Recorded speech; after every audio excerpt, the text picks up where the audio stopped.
लोकसभा चुनाव की आहट के बीच झारखंड में सियासी सरगर्मी बढ़ी हुई है। पिछले दिनों हेमंत सोरेन के इस्तीफे के बाद गिरफ्तारी और फिर चंपई सोरेन की ताजपोशी से सियासी पारा चढ़ा हुआ है। इसी बीच राहुल गांधी की भारत जोड़ो यात्रा झारखंड पहुंच चुकी है। पिछले 2 दिन में राहुल गांधी की यात्रा 3 जिलों से होकर गुजरी। राहुल को 5 दिन और झारखंड में रहना है। ऐसे में सवाल उठता है कि राहुल गांधी की ये यात्रा झारखंड की 14 लोकसभा सीटों पर इंडिया अलायंस को कितना फायदा पहुंचाएगी। झारखंड में लोकसभा की 14 सीटें हैं और इनमें से केवल 1 सीट ही कांग्रेस के पास है। यहाँ की सिंहभूम सीट से कांग्रेस की गीता कोड़ा लोकसभा सांसद हैं। वहीं इंडिया अलायंस के पास राज्य में महज 2 सीटें हैं। जानकारों का कहना है कि कांग्रेस न्याय यात्रा के जरिए अपने और इंडिया अलायंस की सीटों का आंकड़ा बढ़ाना चाहती है।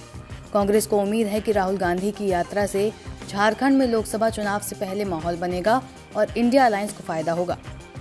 झारखंड में इंडिया अलायंस का कुनबा 6 दलों का है। कांग्रेस, जेएमएम, राजद, भकपा, माले, भकपा और माकपा इंडिया गठबंधन का हिस्सा है।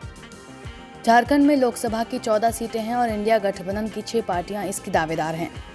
इनके सामने सीटों का बंटवारा बड़ी चुनौती होगा। 6 दलों के बीच 14 सीटें बांटना टेढ़ी खीर साबित हो सकती है। सीटों के बंटवारे को लेकर जब इंडिया गठबंधन के बीच बात शुरू होगी तो पिछले चुनावों को सामने रखा जाएगा। 2004 को छोड़ दें तो उसके बाद वाम दल लोकसभा चुनाव के दौरान यूपीए का हिस्सा कभी नहीं रहे, जबकि कांग्रेस, जेएमएम और आरजेडी मिलकर लड़े। भाकपा, माले और भाकपा अकेले चुनाव मैदान में थी। इसलिए सीटों के बंटवारे के दौरान इंडिया गठबंधन पिछले लोकसभा चुनाव के परिणाम और सीट बंटवारे के फॉर्मूले को आधार जरूर बनाएगा।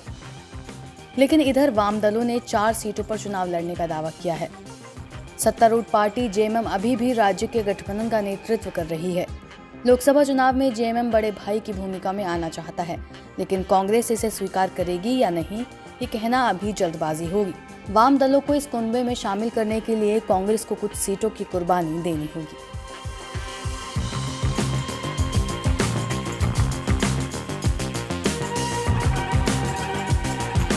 महंगाई बहुत बढ़ गई है सर, हर चीज का दाम बढ़ा हुआ है। गैस का सिलेंडर यहाँ दाम पे दाम बढ़ा रहा है सर। भारतीय जनता पार्टी के लोग यहाँ पर हटपट कर रहे हैं सर। भारतीय जनता पार्टी के लोग यहाँ पर हटपट कर रहे हैं सर। हर चीज का महंगाई बढ़ा रहे हैं। तो आपसे अनुरोध है कि सर महंगाई पर बोलिए। अडानी और अंबानी जैसे यहाँ पर लोग को बैठा दिए हैं। अडानी और अंबानी को उखाड़ के फेंकिए सर। देखो, ये देखो, जैसे ही हिंदुस्तान में अडानी नाम लिया जाता है तो लोगों को बात 1 सेकंड में समझ आ जाती है।